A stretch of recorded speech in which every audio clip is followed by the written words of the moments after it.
Well, I'm just phoning in regards to why the teachers should go back to work, I guess.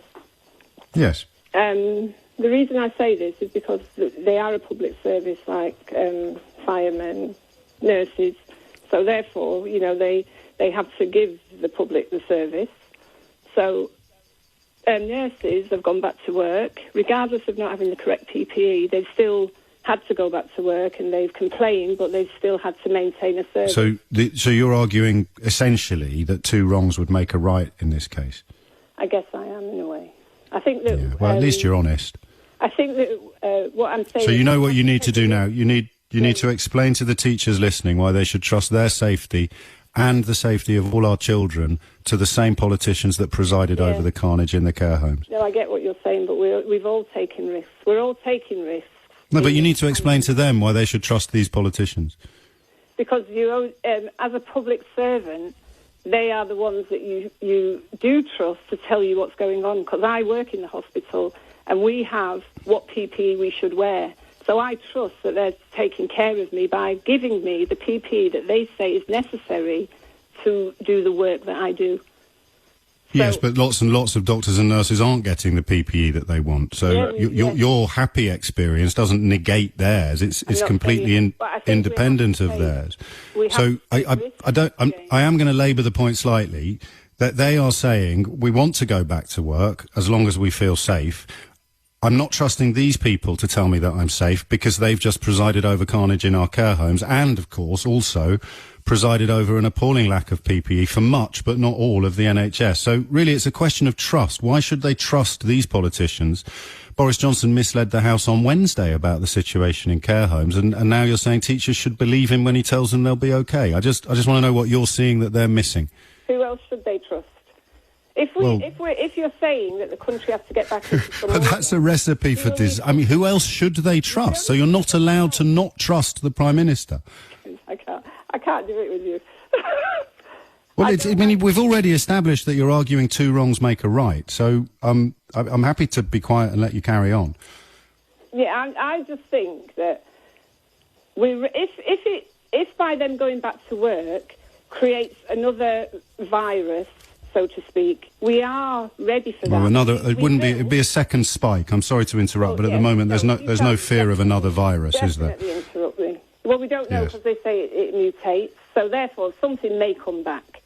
But we are equipped for that now because we did build in the Excel hospital that could cater for so many people. So that's good. We're ready for that. So sometimes the risk has to be taken, and let's see what can be done. Remember, children are still at school. What data have they got for that? Have we had a lot of deaths because the children that are at school, admittedly in small units, but what is the data for that? We have to take Well, you need to know that before you can form the opinion that you've already formed. Then nothing will ever go back to normal. At one stage, we were saying that going on the computer is bad for children. Now, all they do is go on the computer. So at one stage, we say that taking education away from children just for 2 days before a holiday is bad for their education, and now we're taking it away completely. No, they're still getting taught. Well, I know most of them are still. I mean, every teacher that's rung in is still working. Exactly, people are still working, but in order to get it back to normal, we want normality. Children need to be socialising; they need to be together. I have a daughter. A pandemic isn't normality, is it? I mean, I do want you to have one more go at just telling them why they should trust these politicians, because we can't leave it at because they're the only politicians we've got, can we? Because then that's like a carte blanche for them to do what... Go on. It's going round and round. We're just going round like a hamster in a wheel, because who are we trusting? We trust ourselves. I trust that I live in the world with nicer people that have my interests at heart more than people that want to do me harm. So if I have voted, remember I have a vote, I voted for these people, and if they've got things wrong, sometimes I don't...